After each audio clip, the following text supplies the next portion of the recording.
Assalamualaikum warahmatullahi wabarakatuh. Good morning and warm greetings to all.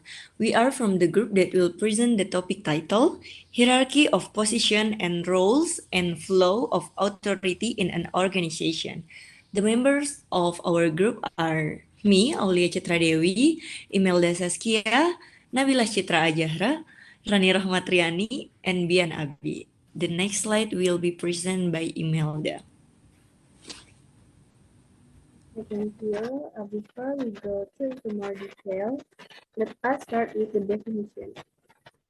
What is a hierarchy of position? A hierarchy of position is a hierarchy in an organization that shows the level of authority, responsibility, and decision making from highest to lowest. This hierarchy helps organization work in a systematic, coordinated, and efficient manner. This hierarchy is crucial because it allows the organization to function in a structured, systematic, coordinated, and efficient manner. Imagine if there were no structure, it would be confusing to determine who does what, who reports whom, and who holds decision-making authority. The next slide will be explained by Nabila. For the next slide, we start from the top, known as top management.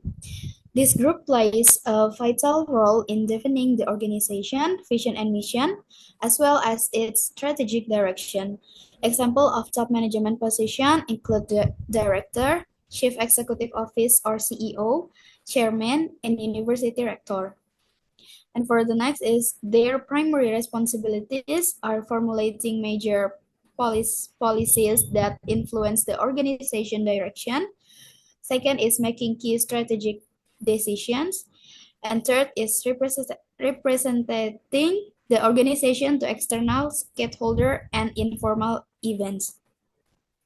Although they are not involved in technical operation, their discussion set the tone and path for the entire organization. The next slide will be presented by Rani. Okay, next slide is middle management. They serve as the bridge between top management and the operational level. Middle managers are responsible for translating high-level policies into actionable operational plans. Examples of positions at this level include division head, dean, department manager. Their tasks include the first one, developing and executing work plans based on top management directives, coordinating their respective units or departments, reporting progress and challenges to top-level leadership. Their role is critical in ensuring that what is planned at the top is effectively implemented below. The next slide will be presented by Bian. And next we have lower level management, also known as operational or supervisory management. This level focuses more on day-to-day technical tasks and ensuring that operations run according to procedure. Common roles at this level include supervisors, field coordinators, section heads. Their responsibilities include giving direct instructions to implementation staff, supervising daily operations, and ensuring compliance with SOPs. Reporting work results to their direct superior. They act as direct link between planning and actual field work. The next slide will be presented by Aulia. Finally, at the base of organizational structure, we have the implementational staff. These are the people who carry out work directly, either in the field or administratively. Example includes administrative staff, technician, data analyst, field officer, and their duties include executing technical work and then recording, processing, or implementing tasks by on supervisor interaction. True, they are at the bottom level. They are the front line of the organization, ensuring that tasks and plans are actually carrying out. And then the next slide is by Imelda. As a function of job hierarchy. Why job hierarchy is important? Some of the main functions are clarify the formal flow of communication, reports to whom. Next is determine reporting and decision-making lines. The next is given overlapping roles and conflicts of authority within the organization. And the last is be the basis for task, delegation, and fair division of labor. The next slide will be explained by Nabila. That concludes our presentation on the hierarchy of position and flow authority in an organization. Okay, next let's talk about the flow of authority. This refers to the formal channel within an organization through which orders and responsibilities flow from top to bottom, and reports flow from bottom to top. This flow is an essential part of organizational structure, ensuring that communication and task execution happen in an orderly and efficient way. Next slide will be presenting by Rani. Well, the next slide is a good authority flow has the following characteristic.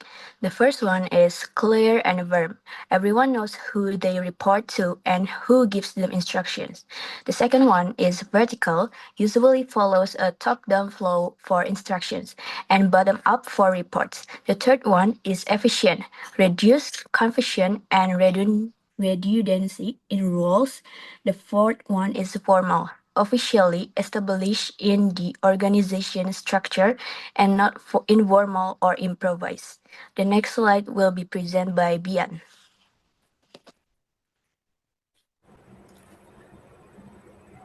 The authority flow in organizations serves several purposes. The first one is prevents overlapping responsibilities. Second, maintains management control over field operations. Third, ensures clarity in decision making and accountability. Fourth, supports smooth communication between all levels. With a well-defined authority flow, every member of the organization can work with clear direction and sense of responsibility. The next slide will be presented by Chika. Okay, in this section, we intended to present a specific example of organizational hierarchy and authority flow, perhaps from a school, a company, or a government institution. However, due to time constraints, we were unable to include it. We plan to follow up on this in the near future as additional material. So the next slide will be presented by Imelda. To conclude, a clear job hierarchy helps the organization run in a structured and efficient manner. And each level in the hierarchy has specific roles and responsibilities. And we have two points. The first one is hierarchy structure defines the flow of command. A hierarchy organization structure resembles a pyramid where the highest position such as the CEO is at the top, followed by middle management and operational staff below. And the second one is delegation of authority and responsibility. In this structure, authority is delegated from the top level down. Manager has the formal right to make decisions and direct subordinates, while employees are responsible for carrying out assigned tasks. And the third is type of authority in organization. There are several common types of authority in organizational structure, including planning authority, function authority, and staff authority. And the last one is advanced insurance authority structure.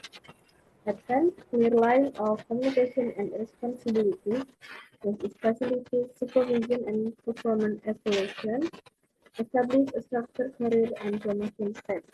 And the third is potential bureaucracy that slows down decision-making, lack of flexibility in the first of change, and the risk of communication breakdown between departments. Next, for the closing, and then Nabila. Okay, that concludes our presentation on the hierarchy of position and flow of authority in organization. We hope this explanation has given you a clear understanding of how roles and authority flow within structured systems. Thank you for your attention and time. Wassalamualaikum Om warahmatullahi warahmatullahi wabarakatuh. Wabarakatuh.